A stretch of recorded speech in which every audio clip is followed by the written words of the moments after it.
On this episode, we discuss Google bouncing all around with their smart home naming structure, Bill Gates telling a tale of missed opportunity, and we rant over some Wink problems. Plus, Chris tricks SP into letting the secret out over Secret NASA's exclusive contractor. This and more in this week's show.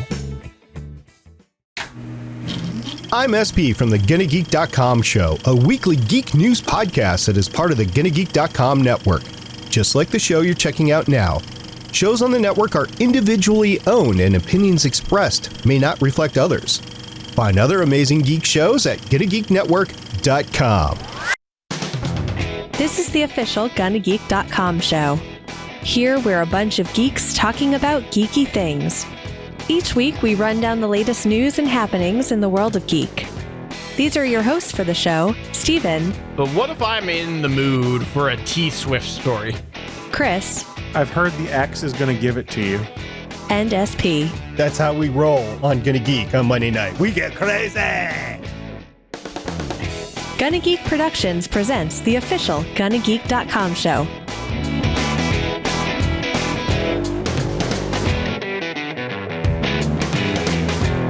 Welcome to episode 292 of the official GonnaGeek.com show. I am Steven Jondrew, and I am pleased to say that the wonderful Chris Farrell is here again this week. Wonderful. That's a strong word. I will try to live up to it. We're also pleased to say, both Chris and I, because I speak for him with all things in life, that Stargate Pioneer is here again.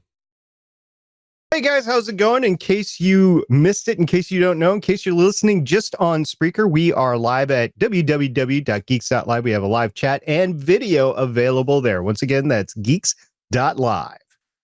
By the way, if you didn't know this, we do stream this show live on Mondays to geeks.live, like Stargate Pioneer just said. But here's the thing. If you have not been following us that closely, over the last few months, we have been all over the place with our recording time. It's varied, but pleased to say that today, the day that we record this on Monday, June 24th, is our last regular irregular set of recording schedule, meaning we will now be irregularly irregular. Summary of that is that we should be back to 5:45 p.m. Pacific time on most weeks.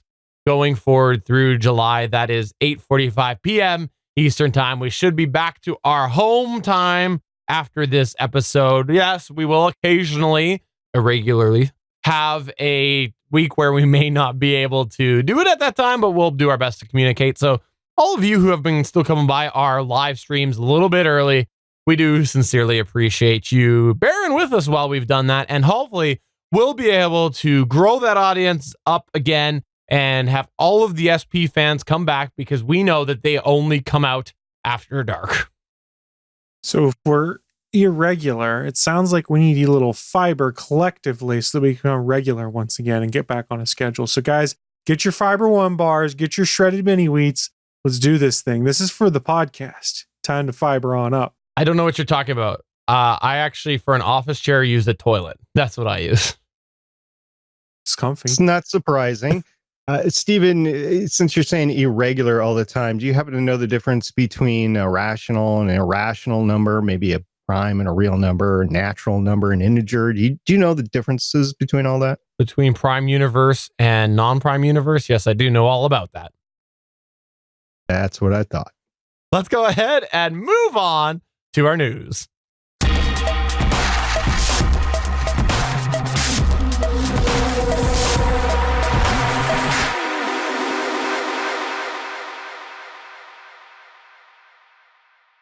All right, let's talk about a piece of Google news here to kick us all off, because it's an odd one that I think we'll have a little bit of fun talking about, and it's the fact that apparently Google Home is keeping its name. Now, usually you'd be saying that's really weird because, like, I don't know, like Ford keeps their name, GM keeps their name, Chevy keeps their name. All of these wonderful pickup trucks that Stargate Pioneer wants, they all keep their name. By the way, there's some nondescript pickup trucks. Okay, fair enough.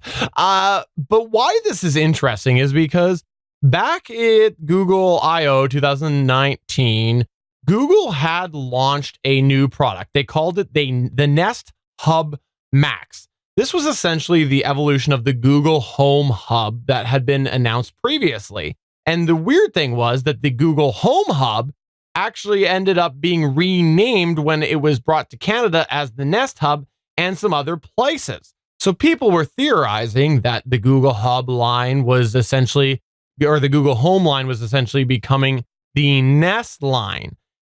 This was further supported by the fact that on Google's online store, the Google Home speaker and the Google Home Mini occasionally were being referenced as a Nest Home and a Nest Home Mini, although they were still officially being called the Google Home. Well, it looks like it was confirmed by Android police with Google that the Google Home and the Google Home Mini are staying branded as the Google Home and the Google Home Mini. Now, the only thing that we don't know about this is this just for this generation and it will change afterwards, or will we see them continue with this?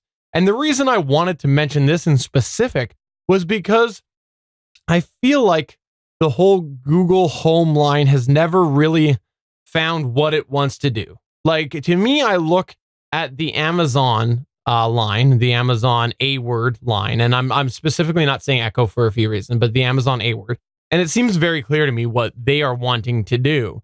The Google Home line seems to be all over the place, and I'm a big Google fan. I said it before. I wanted to go up the Google Home or the Google smart infrastructure because I'm a Google fan, but I ended up going with Amazon because of the fact that it just was far better. So I want to know, SP, Chris, do you think this adds to sort of the whole chaos surrounding all of the brands that Google has been buying up and using over the last couple of years? Do we think that this actually shows that they still don't know what to do with these different brand names? They don't know how to market things. That's been the problem for ages. I don't really care whether it's named a Google Home Hub, a Nest Home Hub, Google Assistant device. People aren't going to buy it based off the name. There's confusion potentially, which is why they start going with the Nest brand because it was longer established. There's goodwill with the Nest name, but they were better off sticking with the Google name. I'm glad they backtracked to it because I think Google is a stronger name out there than Nest at this point in time because a lot of people are cranky about the changes going into Nest, and there's a lot more competition than when Nest first came out. I agree. I actually think that they were silly to have not folded the Nest name into Google. I know that Nest made its name originally, but then Google started to do their own thing. I agree with you. I think that Google was the better way to go. And honestly, I think probably gave consumers more, I guess, appreciation for the longevity of that product. Because when you think about the whole idea of smart technology, it's been no secret that many of them disappear. So when you have a Google product or an Amazon product, as in the case with SP sitting here stroking himself, petting his Amazon Echo Dot, I think that you've got a big brand name behind a smart product. It gives you that appreciation for the fact that that's probably going to be away for a while.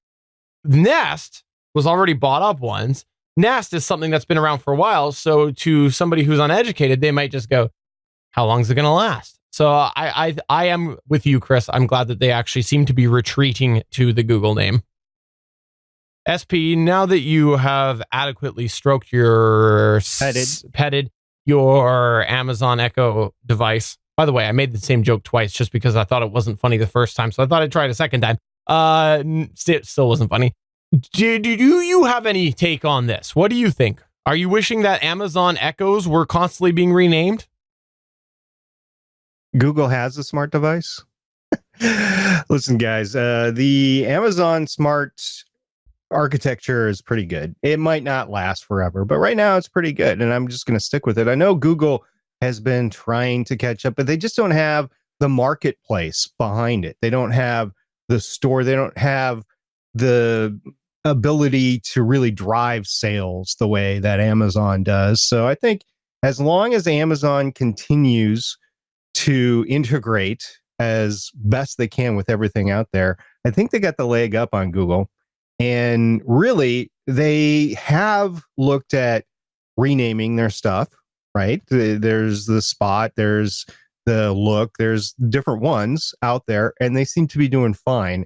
I think if Google had more traction with the marketplace behind it, I think it would be doing a little bit better. Now, long term, I can't say which one is really going to catch on because things change, especially in the tech sector and rapidly. I mean, we talked about the Wink home hub thing a little bit ago, the smart home hub thing, which is different than these. The Wink is not really voice activated, it's more controlling smart devices. And that is exclusively what it's supposed to do. But that like turned almost on a dime to the point where you guys were disenfranchised from it. Yeah. So the same thing could happen here. Yeah, and I just want to back up here a little bit because I think that it's not entirely a fair comparison that you just made because you went and you talked about the Spot and the Echo line and things like that. It would be more like Amazon going and saying, we're calling this the Ring Dot, and then going back and saying, no, we're calling it the Amazon Dot, Echo Dot. Like it would be more of that just because of the fact that that's more of the direct correlation because with Google, Nest was a thing, and then they went and they bought Nest, then they decided to start using something called Nest, and then they went back, and then same thing with Ring. Ring was a big company by itself, Amazon went and bought it. So I think that would be more of a comparison, a fair comparison. Okay, that's good. So I will posture that Amazon is not going to be a fool and change a well-recognizable brand name and switch it up to their own name. I think they'd keep Ring as the name. I haven't heard any, of course, I'm not all knowledgeable, so I don't know if this is going to happen or not, but I haven't heard any indication of them trying to rename Ring or depreciating the Ring products and increasing their own product. I haven't heard any of that. I think they want to keep with the brand name as it goes forward. Which is probably what they should have done, right? Like they probably should have just kept the Nest stuff that was out there continuing as Nest and not try to move it into their existing Google Home line. That's sort of my thoughts on it. The difference you run into with Google and Nest is that they bought Nest, it was wildly successful, and then they didn't innovate for years. Like they bought them after the Smoke Detector came out in the market, and all they really did was just put out a newer version of the Nest thermostat and then a cheaper one. And everyone's going, where's the next big Nest product? And they burned a lot of goodwill. So I think part of the thought originally when the original folding it under the Google brand name was, okay, maybe we can rehabilitate a little bit by using our name rather, and get people more interested. Then it was, well, we're going to fold it out into its own thing and rebrand everything to it. They just didn't figure out what they want to do. I think they're trying to rehabilitate the Nest name is what it comes to, because it's just been stale. You haven't seen a bunch of cool stuff. Ring's put out cool devices. They've iterated. They've made cooler things. They've made more efficient things. Whereas Nest kind of said, oh, you want a camera? Here, we're going to make a more expensive version of our outdoor camera that really doesn't do anything different, but costs twice as much. You're at a stagnation point. They haven't done cool stuff. I do want to address a comment that we've got in the chat. As we mentioned, we do this live, and you can chat with us live. I want to make a counter to a point that previous guest of the show, regular guest, we'll call him, Suncast, is making, but I'm not actually disagreeing with him. So Suncast in the chat says, it sounds like Google Home users are jealous of Amazon's marketing / cool factor with the brand recognition. I actually agree with that, but I also think that it's important to think internationally as well, because I will say that it is amazing how many people that I talk to in Canada who, when I say Amazon Echo, they look with a blank stare. And then I go, Google Homes, it's like that, but Amazon's version. And they're like, oh, okay, I get that, because Google did a good job of actually getting into the Canadian marketplace way before Amazon, and honestly being a little bit more current at the very start. So they did a good job of really trying to take that. So internationally, I think that there could be a factor with that as well. And maybe that was why they started to do the Nest at first, because they thought maybe that was going to solve some problems. Who knows? It's all theory, but I totally know what Suncast is saying, because, I know in the States, it's complete opposite. And honestly, in my opinion, when you compare apples to apples, it should be opposite. Amazon is way ahead of Google, in my opinion. But they're not really. When you get into what these devices do, they're pretty equivalent nowadays. Google caught up in technical capability. Does that mean they caught up in market share? Not necessarily, but I live in a house with both. It's an ongoing experiment I have. Pretty much any place in the house where there's an Amazon device, there's a Google device right next to it. And I use them interchangeably. And a big thing is, depends on what ecosystem you're into. Like music, I'm in Google heavily. So I do a lot of music playing there. But when it comes to smart home function and stuff like that, all do the same thing. I haven't had any major differences there. And I will continue to say what I have seen is that the Google Assistant is smarter at answering questions and understanding what I ask because they've got the Google algorithm on the back end. Now, Amazon Voice Service is getting better, getting to the point where you can do follow-up, where you don't have to keep saying the trigger word. You can have ongoing conversation with it. But where we are now is they both keep refining and do the simple things to make life easier. Like the best thing that Google has done lately is on a timer. I don't have to say, hey, G word, stop. It just starts going off and I say stop. And it knows to stop. You don't have to trigger it. So this is the big differentiator now. Everything is roughly equivalent. It's these quality of life things they need to play with so that they can get people hooked and on board.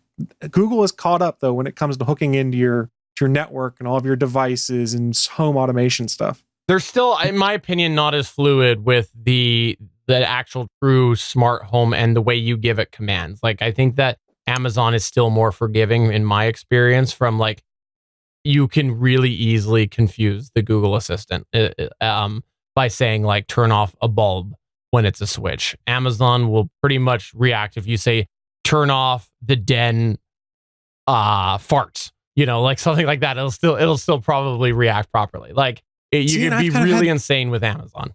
I've kind of had the opposite experience because I have a light in my living room that I call the tall lamp. And if I call it the tall light by accident, Amazon won't recognize it, but Google will. That's bizarre. Just because my naming has been consistent. It's really weird. And maybe it's just how things are set up differently. You're on smart things now. I'm still running Wink as I transition over. I don't know what it is. And it's just weird little things like that. You start to see, oh, this isn't quite working right. That's weird. And they behave a little differently. That's odd. I would have to firmly disagree, but that's interesting that we have different experiences. So if you have had experience with either of these, let us know what has been the better for you. Because if you can convince me to go to Google, I would love to dump all my Amazon stuff. I really would. So just to go down, I haven't had a chance to talk in a while. So just to go down some of the points. First of all, Chris, SP's joining us. Hey, thanks. Welcome back, SP. I didn't go anywhere. Oh, okay.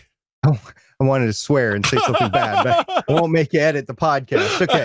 So first of all, Chris brought up the question things, and I encounter this all the time. Well, I will ask the A word a question, and it will say, I'm sorry, I don't know that, or whatever. And then I just say some snide comment back, hoping it will get back to the developers. So I would agree with Chris. I have not had the chance to use the Google infrastructure, so I can't compare them. All I can go off of is people like Chris that have used it, but just to say I have had that issue with it. But again, with the marketplace behind Amazon, I think they compensate for it, whatever. The other thing is the command issues that Chris was bringing up with the tall lamp. I have a similar issue, and oddly enough, it's with lamps in the bedroom. If I call it one thing, it will go ahead and work most of the time. If I try to call it another thing, it won't work at all. And there is some lamp light issues back and forth between the two if I forget what I've named it. But largely, it's confused. As a matter of fact, I had to disconnect one of the lamps in the room because it would never remember the name of it because there was a differing naming convention. If I would go into the Samsung app, it works fine every time, but the voice commands, it's an issue there. And then also, as Chris was saying, where the timer would come and he would just say stop and it would stop. I was thinking about this the other day, and maybe we've discussed this a year or so ago, but it would be really nice to have that Star Trek The Next Generation style computer that would just activate when you'd want it to activate and not activate when you didn't want it to activate. And I don't know how it would differentiate. It's like the comm badges. Like sometimes they'd work if you tap them, sometimes they work if you didn't tap them, and they would work. And I would like for that to happen. I tend to think that was just an oversight on the production team of Star Trek Next Generation. But when you come down to it, it could do a time delay. Like it would recognize that you're trying to talk to somebody and it would patch that in on a delay. And then you just get a response back in a delay, but it would still work. I don't know, stuff like that. The command structure would be good. And the last thing Chris brought up originally, the branding, to get you guys down this path.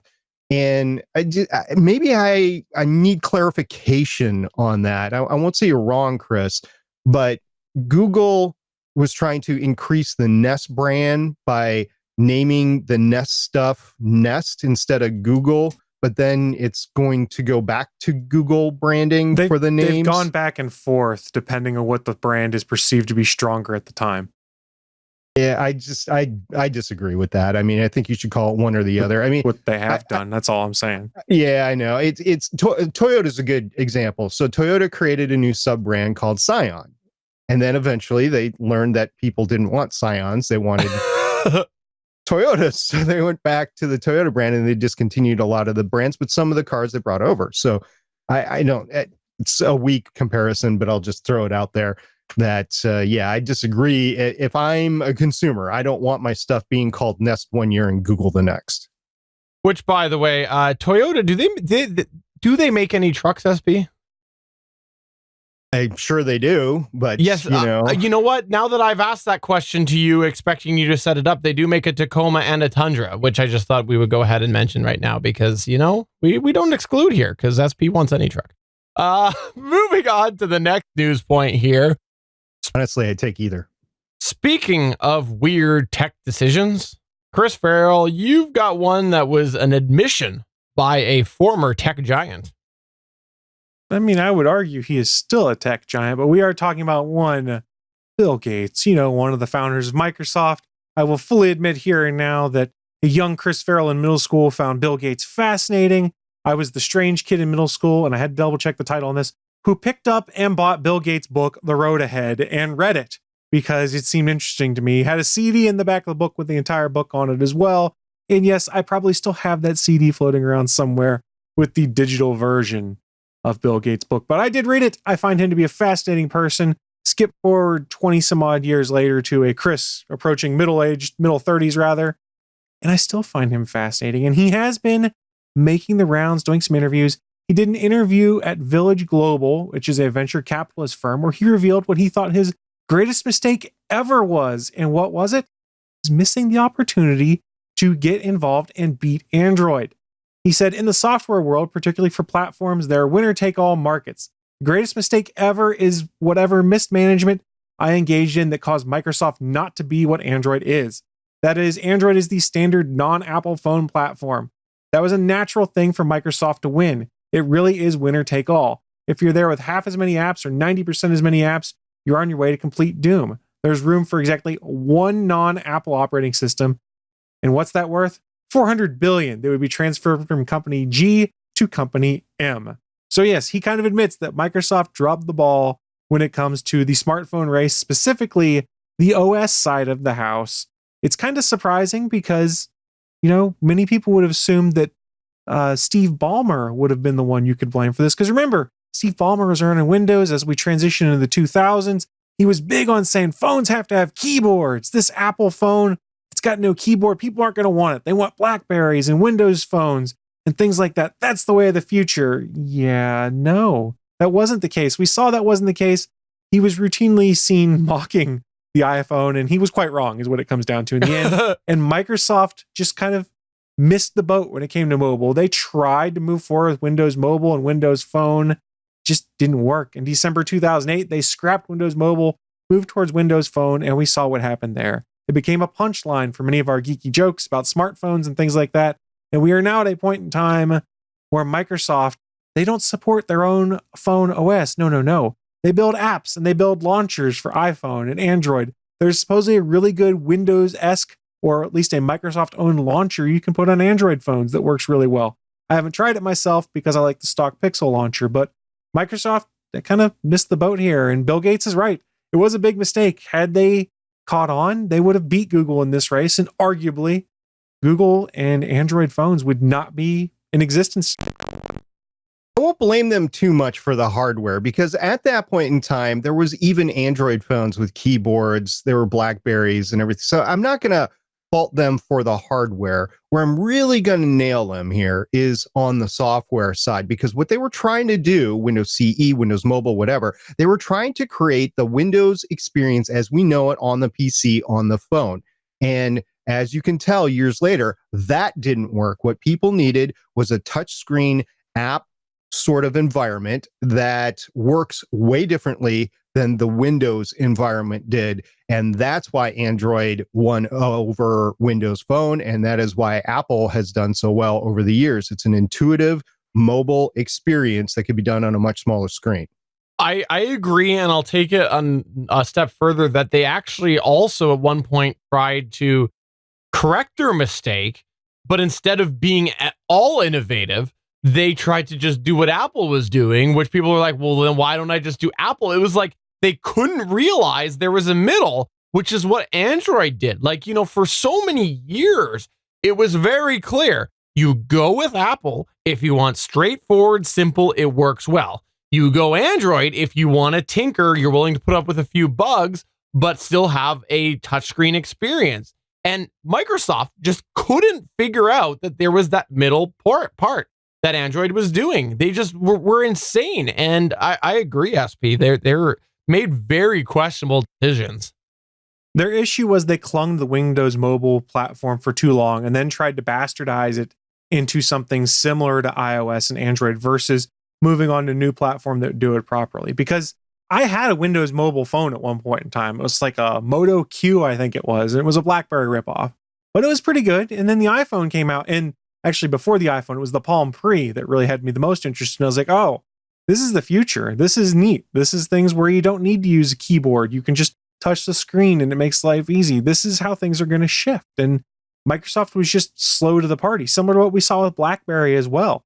They didn't evolve, and where's BlackBerry now? It's actually funny because they really, it was unfortunate what ended up happening with them, because when I first got my Android tablet, my Nexus 7, I actually for a long time was running it with a what was the name of their launcher thing that they had? What was the name of it for a while? Their theme. Anyways, the Windows mobile theme, whatever the name of that was.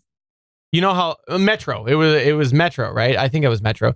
I put a launcher on there because I thought that it was just superior from a day-to-day navigation perspective than either Android or Apple, because of the fact that there was a lot more customization with the size of the icons and things like that. Like, they had a really good concept, but they just didn't execute the overall experience well. I still think actually that sort of era of Microsoft launchers really probably are superior to the other sort of platforms that we went down, just because it was a little bit easier to get to some of your main icons that you were always going to. And I think there was appeal for an older demographic or people who were more visually impaired, that they could have one thing bigger than another, but nobody really went down that way. And so I think they did really miss the boat here. And I'm glad to see Bill made a mistake and he admits he made a mistake.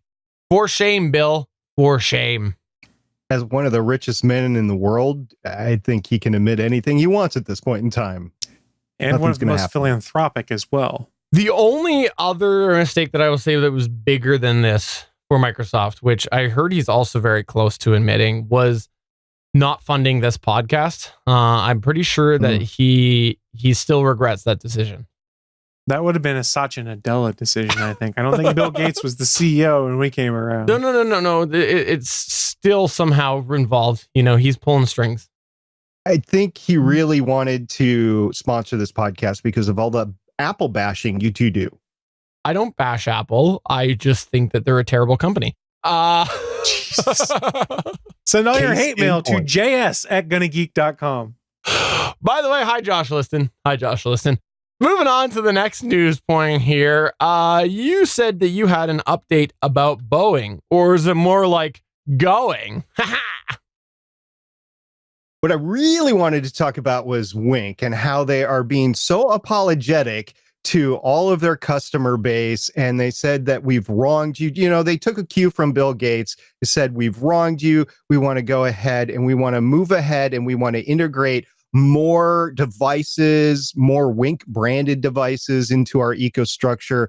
And they want to continue to not have any outages. So they want to be 100% reliable for the rest of the year. That's what I wanted to talk about today. By the way, for those of you not familiar right now, this is not his news point. He's trying to take a shot because Wink the platform that was good for a long time was terrible, which is why he's taking 2 shots in this.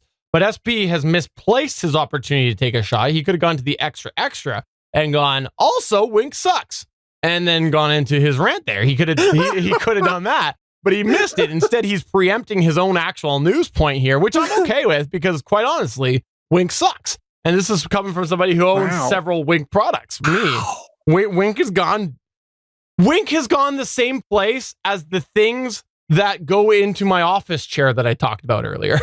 Wow. I was just trying to throw a sarcastic news point out there, but I see I've hit a nerve. Okay.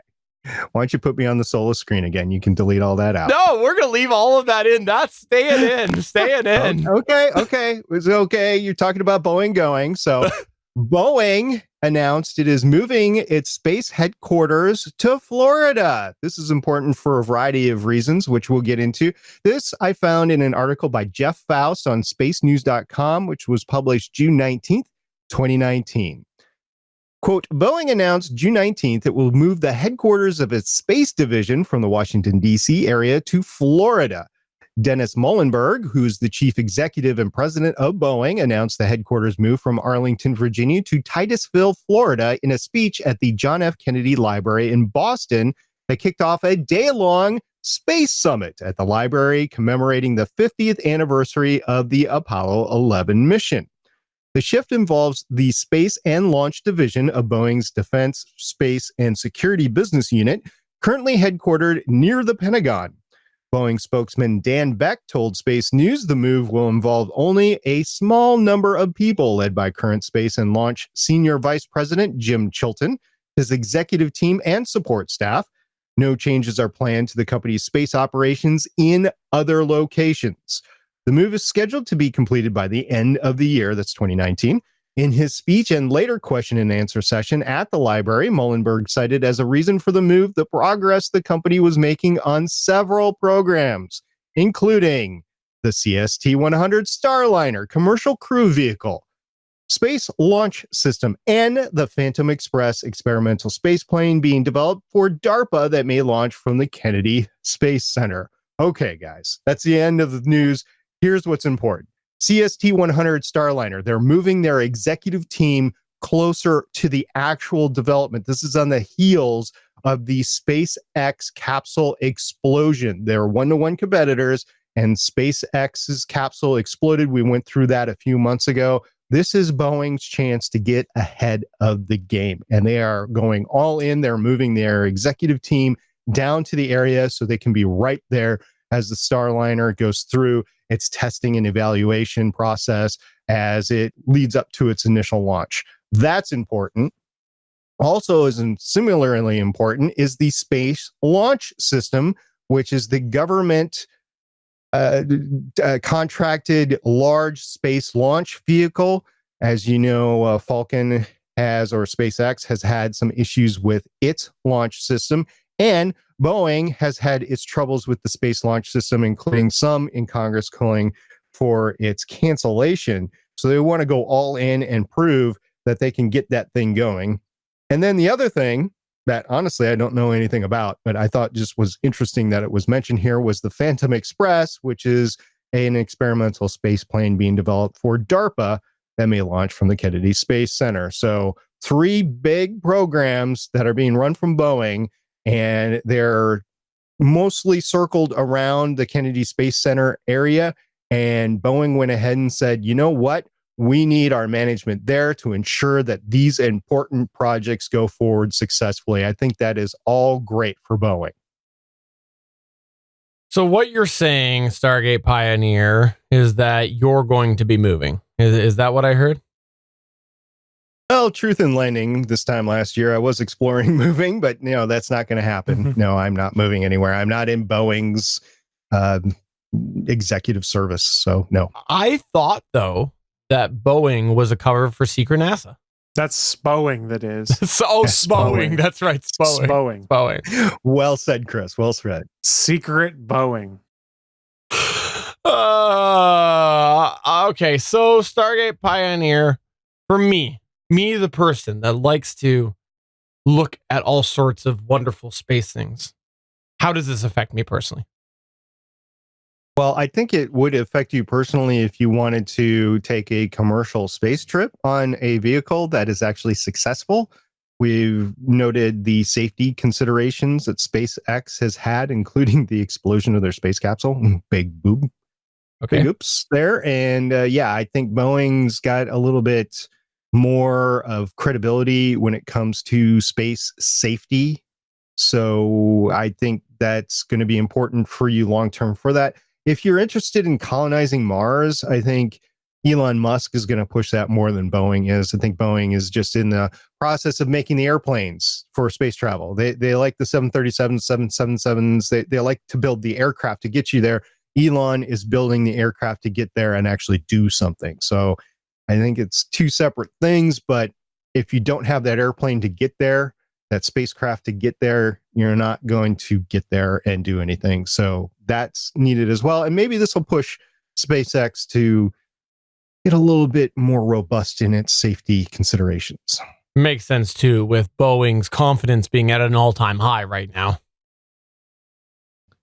Well, okay. Couldn't resist. They need it. They need a success with their space realm. Yes, their aircraft, their 737 MAX, had a lot of issues. So that's safety issues there. But this is the space.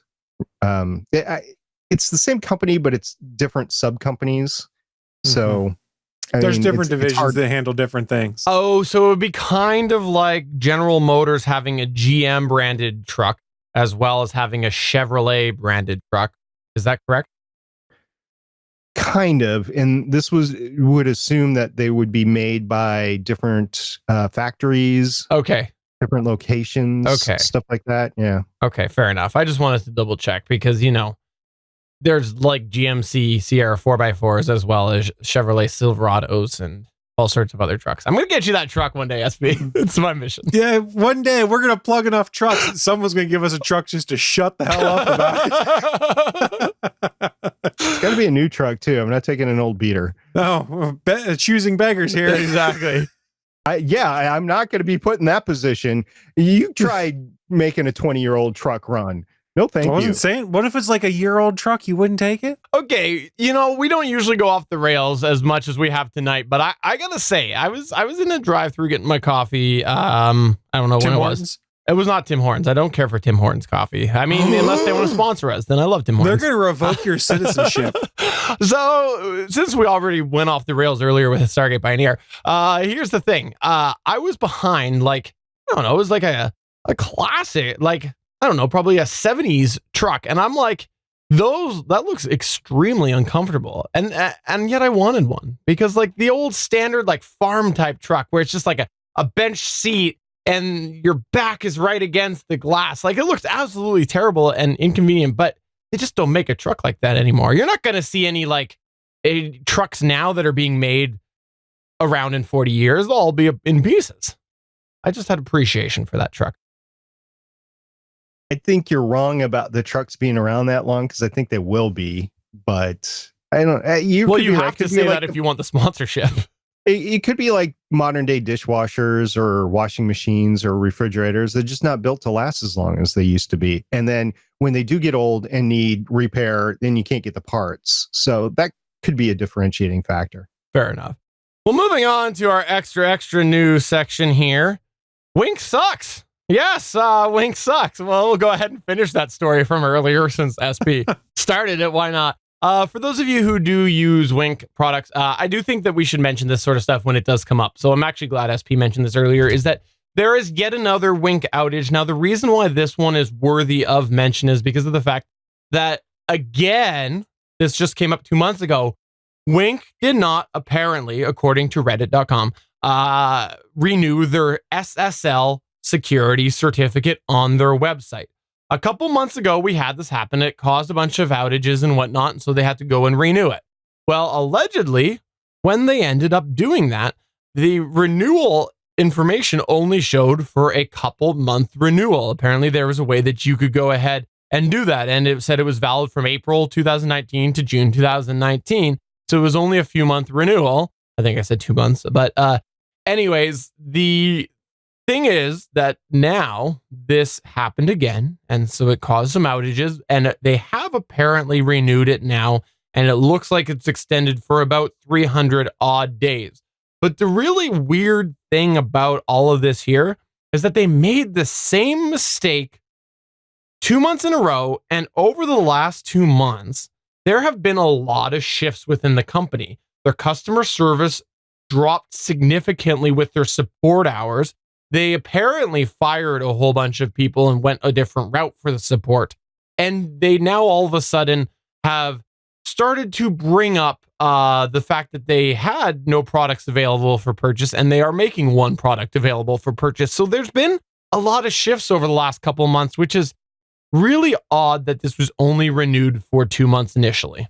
You missed a point there. Yep. They berated their customers. That's true. They also berated their customers on Reddit. They went and they kind of came to step in on Reddit and say some official things.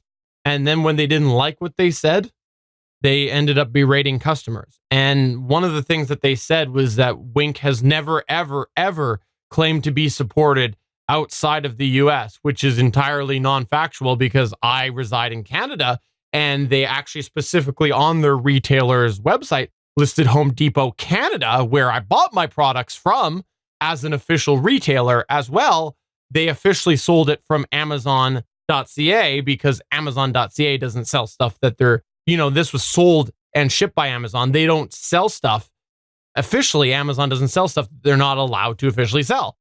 It is different to be a reseller, but Amazon.ca actually sold it. So that was entirely not true, to which they ended up admitting later after berating a couple of people that they were entirely incorrect. So I wanted to finish SP's point earlier because it is relevant to things that we've talked about before on here. If you have been thinking about getting into smart home for a while, I believe the three of us could recommend Wink may not be your best choice right now. Do we all agree on that?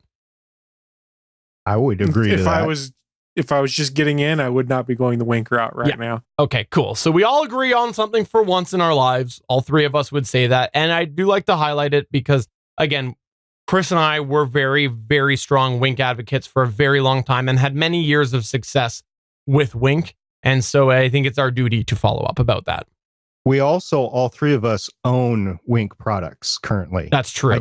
I do still own the Wink 2 hub. I just haven't used it. Fair enough, which is a smart choice of yours. Also in the extra section here, guess what? Let's just continue talking smart stuff. There you go. SmartThings is expanding their line of SmartThings products. SmartThings just announced that they have a SmartThings Cam, which is Wi-Fi operated. They have, which is $89 US. They also have released a $17.99 SmartThings Wi-Fi smart plug, as well as a $9.99 SmartThings smart bulb. You might be saying, I thought they already had a SmartThings plug. Well, this is a Wi-Fi plug. So it looks like SmartThings is looking to diversify perhaps the portfolio a little bit because 2 out of 3 of these products do not require the SmartThings hub. The Wi-Fi plug runs off of Wi-Fi rather than the traditional Zigbee, Z-Wave, and other technologies that the SmartThings hub has operated off of. And the cam itself also is on Wi-Fi. That makes total sense because I don't know that Z-Wave or Zigbee or any of the existing technologies could support video. I don't think it's got the bandwidth through there, so it makes complete sense. But the $9.99 SmartThings cheapo smart bulb, which I don't know for sure, but I'm guessing is just a simple on-off type thing and nothing fancy, does require a smart hub. So it looks like SmartThings is continuing to grow.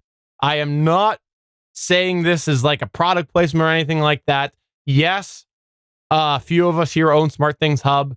There's lots of different options out there, but I will say this, that from my perspective, I think that SmartThings is definitely showing the right movement right now. And if I was looking to get in, that would probably be the way that I would be looking at this moment. There are lots of other options available out there, but some of them are a lot more technical. And if you're not someone who likes to dabble with things, SmartThings might be the easier way.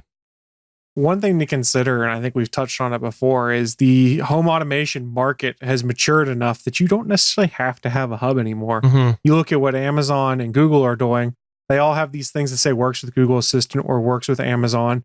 stuff like that, where they just interface over Wi-Fi. You don't need a smart hub to go and control a bunch of light bulbs anymore. There's a lot of them now that are just Wi-Fi controlled. So if you're put off by these worries of like, oh God, I don't want to buy a hub because then I don't know if it's going to be supported 2 or 3 years from now, don't buy a hub. Buy stuff that works with Google Assistant that doesn't require a hub, or with Amazon, or with whatever your choice is. You could buy HomeKit stuff. I don't imagine Apple's going to drop it. They've kind of stubbornly stuck with it. So you don't have to get a hub. I it makes life easier in some regards. It does, absolutely. And I think there's definitely benefits to not having that hub. The only thing is, consider who you're buying from, because any Wi-Fi products will require a server to go to because they're an internet device. So if you buy from cheapo, out of country company that all of a sudden goes away and that server disappears, you don't know that Wi-Fi device is going to go and be able to connect to the internet and able to get turning on and things like that. And in order for the Amazon Voice Services or the Google Voice Services to be able to connect to it, if you use a platform like Zigbee or Z-Wave, where you are connecting to a hub in a standard fashion on a standard protocol, the odds are there will continue to be other companies that make these hubs that operate with that protocol. And that's actually an example where you and me are kind of going through that, where we did connect a bunch of things to Wink. And now that we're wanting to migrate off, we do have other options. But the thing is, they're generally more expensive. So when you look at things that are cheaper, like you're looking at a $17.99 smart Wi-Fi smart plug for SmartThings, I think it's probably about $10 more for their non-Wi-Fi version. I think it's a little bit more expensive. You end up saving some money. So if you have one thing go away and you haven't invested all into one platform, and one or two things go away, you got some money to play with to replace it. So there's a total trade-off. And like you said, Chris, from a simplicity perspective, the Wi-Fi is simpler than having a hub. So there's definitely trade-offs of both. I agree with you. Tried various different versions of different companies' products, and I'm left with this online experience or this app experience that's very divested, and I just need to consolidate it at this point. So I might be changing out some of my stuff to put it on the SmartThings, or take the stuff off of my hub, my thermostat hub, and put it on the SmartThings, because it's just a pain to go through 4 different apps to make stuff go on and off around here. So I need to go ahead and do that. And also, Stephen, did I catch you right? Did I understand you right? You said a country was going out of business? I don't remember saying that, but sure. I think you did. You said a country going out of business. That's true. There's probably a good chance that a country will go out of business, and I'm not going to say what country it is, but there's a good chance of it. Wow, there's some insider stock trading information for you. Go pick that up at js@GetAGeek.com. And lastly, in our extra thing, similar to wink sucking. Did I say that, by the way? It looks like Sony's marketing department also sucks. This is courtesy of none other than Mr. Jackson himself. Samuel L. Jackson just posted on Instagram, and he said the following. What in the actual fudge is going on here? And hint, he didn't actually say fudge. He said a very different word. And he said hashtag heads gun roll and hashtag left eye mother farter. And again, he didn't actually say farter. So here's the thing. Apparently Sony, who has they're releasing a new feature film in the Spider-Man universe called, what is it called? Spider-Man Into the Wild or something like that. Far From Home? Oh, that's right. Far From Home. Far From Home. That's right. Spider-Man Far From Home is coming out, and it looks like Mr. Jackson is going to be in it. And there are some advertising campaigns that have him involved on the Spider-Man farm, or Far From Home. It's farm, right? Spider-Man Far From Farm. Spider-Man Farm. Pharmaceuticals. I don't like the name Far From Home. I think it's a terrible name. That's why I'm making these comments. I hate the name. So anyway, Spider-Man Far From Home will have Samuel L. Jackson in it. And on these marketing campaigns, there is a picture of Nick Fury on it. Well, here's the problem. Nick Fury, apparently in one of them, has an eye patch over his right eye And for those of you who have known the Nick Fury character since Iron Man 1 will know that it is his left eye that has said eye patch. So they've clearly done a bit of a flip with the image here at the graphics design. Okay, three things here, right? So first of all, we do know that Nick Fury has access to advanced technology eyeballs that he could put in his socket. Right. And so he could have done that. And then over his other eye, he could have put some sort of hub or HUD on the eye patch. So he could have a bionic eye and then a HUD over the other eye. So, I mean, this is possible that he... But the scars were on the right now, too. Totally plausible. And it's really, really good that they didn't dedicate money or time from a very valuable movie to explain how he got the eye patch, which specifically in the backstory talks about a scratch across his eye. It's a really good thing that that didn't happen in Captain Marvel, to which the scratch is also there on the poster. So what you're saying is that in the process of like fixing the eye, they're like, you know what we should do? We should transfer that scratch. Is that what you're saying? I'm not saying anything. I'm just saying that that's a possibility. So that's one. Number two, he could actually literally be peed off here. He could just be really, really angry at Sony. Or three, he's acting angry and calling it out to cut off everybody else who'd been nitpicking and trolling. Oh, Sony, you did it wrong. Yeah. So by him calling it out, then he is leading the charge against it. And then he can say, okay, cut it out. It's going to be fixed in post or something like that. Well, it's just an advertisement. So people who are getting butthurt over this should just get a life. I mean, seriously. It's an advertisement that someone screwed up on. You've gotten butthurt over less, Chris. Have I? I don't think so. I think you have. Yeah. We can go to the tape and find something, I'm sure. Okay. This is dumb. People that are actually mad about this. I think it's entertaining that Samuel L. Jackson's poking a little fun about it. Just having fun on the press. What I have to say, though, I agree with the commenter that said pour one out for the graphics designer who was fired. Because, no joke. Yeah, obviously what happened here was that someone went, you know, it's more aesthetically pleasing to have the text on the right side of Nick Fury. So let's go ahead and flip the image. That's all that happened here. Yeah, that's all it is someone didn't think about where whoop, flip. And most of the time you can get away with it. But if someone's got an eye patch, it's really hard to flip an image and get away with it. So anywho, if you are irate about this, send your hate mail to js@gonnageek.com. True. But that's going to go ahead and wrap it up for this week. We should be mostly headed back to having a segment starting next week again. So we should have a segment on most weeks. If you are interested in hearing us talk about something specific, you think you got a topic that we should talk about in the future, get in touch with us through any of the ways except js@gonnageek.com. You can go ahead and tweet us at GonnaGeek. You can find us at facebook.com/GonnaGeek or hit up Twitter at the Chris Farrell on Twitter, because Chris Farrell is the one that actually makes us pay attention to social media. It's usually, by the way, with revealing images of himself. That's usually what it is. That's happened once or twice, and it's shocking, but it does get me to look. Before we go, Chris Farrell, SP, do you have anything that you'd like to plug or promote? Chris Farrell? We got a whole bunch of live stuff over at GonnaGeek.com. You can watch it over on Geeks.live.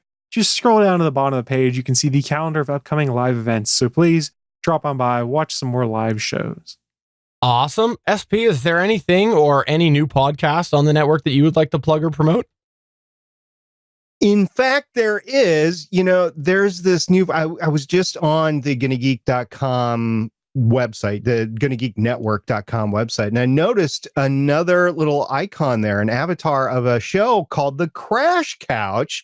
And underneath it says an Expanse podcast, or actually a Expanse podcast. Maybe they should change that to an, I don't know, but it's about the sci-fi now Amazon Prime series called The Expanse. It's like the best show on the small screen ever. You guys like sci-fi, you haven't checked this out, go check out the show and then go listen to their podcast. Start at episode 32. They'll talk about all about their history and all about wanting to be on the Gonna Geek Network. It is an awesome show. Go ahead and check it out.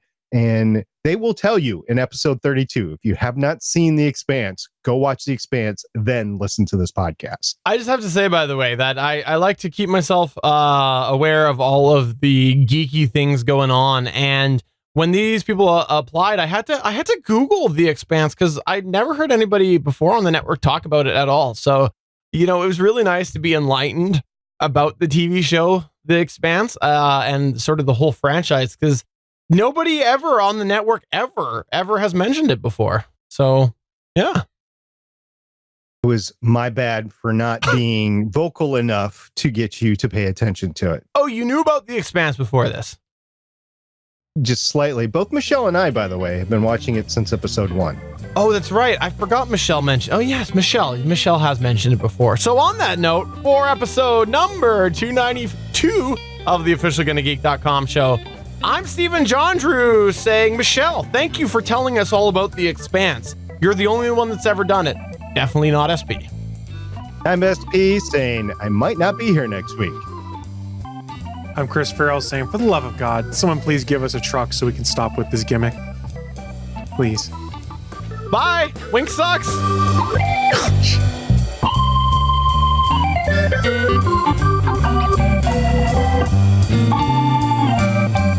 Thanks for checking out another episode of the official GonnaGeek.com show. If you like the show, please give us a 5-star review in Apple Podcasts or a thumbs up on YouTube. You can always join us for our live recording sessions, which stream Mondays at 8:45 p.m. Eastern at www.geeks.live. And remember, you can find our full back catalog at GonnaGeek.com/show. If you're itching for more geeky content, check out other shows on GonnaGeekNetwork.com. Voice work was by Emily Prokop of The Story Behind podcast. That's it for this episode. We hope to see you back again next week.